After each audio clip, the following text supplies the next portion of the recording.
Hey, today we're going to be making a quick cooking version of chicken with 40 cloves of garlic. So I'm going to get started here with 4 boneless, skinless chicken thighs. So I'm just going to salt and pepper each side and get them sauteing.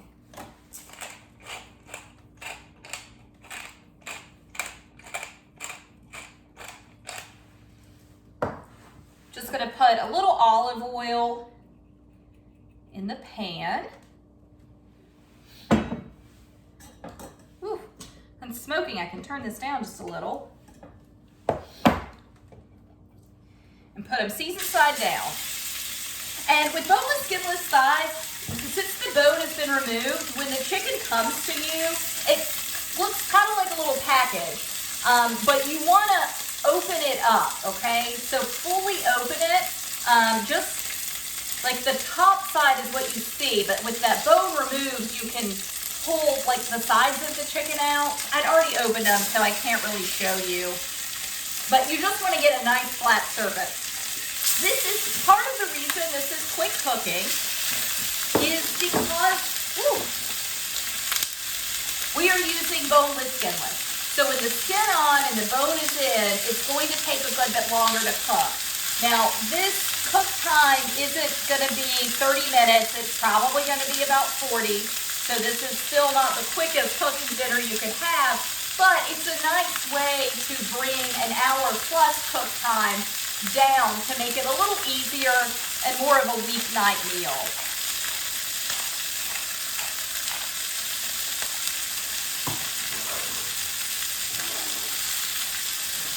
So, how this is different from your main recipe, all right? This is just an abbreviated recipe. I've cut it in half to suit my needs. When I am doing a quick cook, anything, I'm generally not entertaining. There's just 2 of us, so I'm only doing 4 boneless, skinless chicken thighs. My regular full 40 cloves of garlic, I usually take the time to mash potatoes with it. I'm going to serve this with rice. That's a nice quick cook alternative. I am also, because I'm just doing the 4 thighs, I am cutting down the amount of salt. A lot of times I'll do my chicken with 40 cloves of garlic and I'll just use 4. At my usual recipe, I do 6 to 8 chicken thighs or pieces of chicken. Doesn't always have to be a thigh. I just kind of prefer to work with that. And with 6 to 8 thighs, I do, you have this wonderful gravy, or sauce, I should say, sauce made from your 40 cloves of garlic, and it's just begging for mashed potatoes. But mashed potatoes take a little while to make. They're not that hard to do, but there's several steps in it. It's not as easy as just mixing rice and water and cooking it on the stove. It takes care of itself. So when I do the boneless, skinless, I'm not doing them with the mashed potatoes, so I don't really need quite as much gravy. So I'm actually just making chicken with 20 cloves of garlic instead of 40. Everything about that sauce is going to be half. So I'm not going to miss out on the garlic flavor because I'm going to have less sauce, right? So proportionately, it's still the same. Let me check these real quick. Give them just a minute longer. With my chicken with 40 cloves of garlic, I like to use the pre-peeled garlic. You don't have to though. You could do roughly 3 heads of garlic, parboil them, and then peel them. But for me, 40, that's a whole lot. So I use the pre-peeled stuff. If you are doing the quick cook, you should definitely use the pre-peeled stuff. It is so much quicker to work with than, it's so fiddly and it's so frustrating to try and work with, even a head and a half to do 20 cloves of garlic. So I just do the pre-peeled. I'm going to go ahead and flip these. And I just want to get a little bit of color on each thigh. I am not looking to cook it through just like with the long cook version. They don't need to be cooked through at this point. They are going to get cooked through a little more at this point than they would with the bone-in version. So we get a little more cooking on them here because there's no bone and they're spread out. The entire thigh, the whole piece of meat, is getting surface contact. So it's already cooking more quickly, which leads to a little bit less time down the road that it needs to cook. All right, so I put the lid on it just to raise the temperature and get these thighs cooking just a little bit quicker. They have got color on both sides, so I'm going to remove them back to this plate. And remember, they are not cooked through completely, so we can still use the same plate. They still have a while left to cook, but I want to go ahead and get my garlic browning. So I'm going to add a little more olive oil, about a teaspoon or about a tablespoon, and then I want to add 2 tablespoons of butter.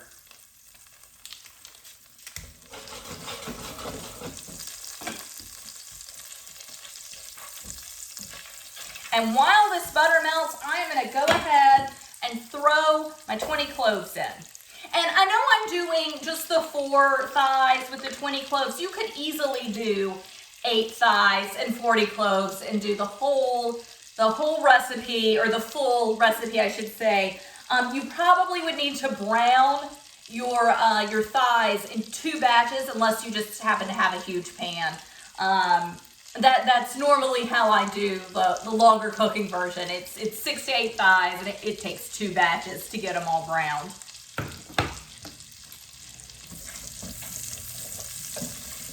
Okay, so I am just stirring this around. I want to get these cloves, they're whole cloves still. I just want to get them coated in the garlic. I want to get them coated in the oil, and then I'm going to put the lid on to help bring that temperature up. And that, of course, is lowering our cook time. So I'll be back when they're browned.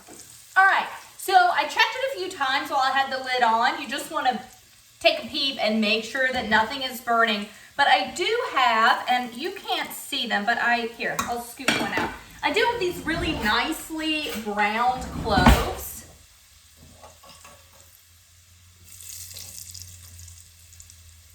There we go. You can see that a little better. So it's just getting nice and brown on one side. Nothing that spectacular. But I want to go ahead and add half a cup of wine. So I've got my ice cubes of wine. And get that moving so it deglazes. It's already, like, I can already feel all the gut scraped off the bottom. It's amazing how quick that is. So what I'm going to do now, so I've got my heat over medium. I want the alcohol to cook off, so as soon as still smell it. As soon as I no longer smell alcohol, I'm all set. So give that a minute or 2. Okay, there we are. So I'm going to kind of move my cloves of garlic out to the edges of the pan, and I'm going to add my chicken right back in. And then we are just going to cover this with a lid and let this chicken cook through. And any juices, now I'm not going to use this plate again, okay, because when the next time the chicken comes out of here, it'll be cooked through. So any juices, pour them in. Those are just flavor. I'm going to put the lid back on, and I'll meet you back here in a few minutes.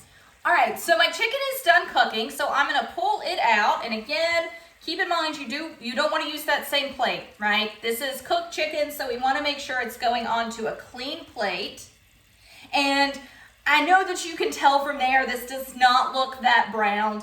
Without skin on it, chicken just is not going to get that browned. So you are sacrificing a little bit of that pretty color for a quicker cooking method. And putting the lid on it also kind of takes some of that browning away as well. But again, it helps it cook more quickly. So I am just pulling those out. Got a little piece of chicken fell off. And setting those aside. And then I'm just going to scoop up a few cloves of garlic, just like with the big recipe. Just scoop up a few cloves to use as garnish. I'm just going to fish out 4 right now. And we will just set those aside, and when I'm ready to serve, I'll top it with these. So I am going to add about a tablespoon of Wondra to this. You can use, of course, as always, you can use all-purpose flour. if you don't want to or you don't have the Wondra. And I am just going to whisk this in, and as I whisk, I'm going to start having the garlic break down. Now, with this being a quick cooking method, my garlic is not always going to break down. It depends on the thickness of the chicken, really. Some of these pieces were a little thicker than others, so I had to cook a little bit longer than expected. So all the garlic might break down, but it might not. I'm not going to give that amount of time because I do want to make something that you can get on the table after work fairly quickly. And we're at the 30-minute mark right now that I've been cooking, so I don't want to add much more time to it than that. But I've got the Wondra is good and brown. What garlic cloves break down is great. The sauce is still going to taste great and garlicky. And I think I said this before, is that I like those garlic cloves fully broken down. That is not necessarily traditional for chicken with 40 cloves of garlic. Most of the time you are having, that's why I pull a few out for garnish, you have more that look like this and less that break down. That's just kind of my thing. So with a quick cook version with them not breaking down as much, that is actually something that looks a little more traditional to the recipe. So I'm going to add a 1/4 cup of cream, and then a little salt and pepper.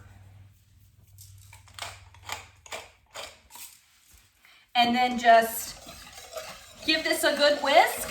And I want this cream to cook through. You don't want it to taste raw. But as soon as that happens, which is really just a few minutes, you're ready to serve. And you can, I'm not sure how much you can tell.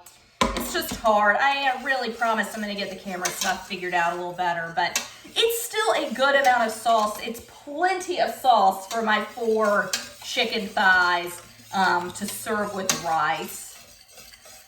And these are actually breaking down pretty well.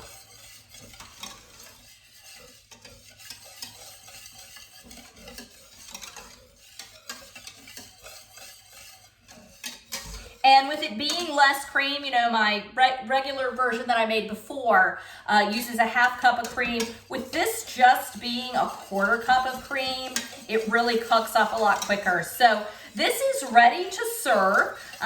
But as usual, I am cooking this in the middle of the day, and I'm not going to be eating this till later tonight. So I am just going to add my chicken back into the pan, stick this in the refrigerator once it cools down, and then I will be reheating this tonight. And I will show you some pictures of it then. And it smells amazing. I am definitely hungry and could eat this right now, even though, you know, it's for dinner. But thank you for joining me, and I'll see you next time. Bye.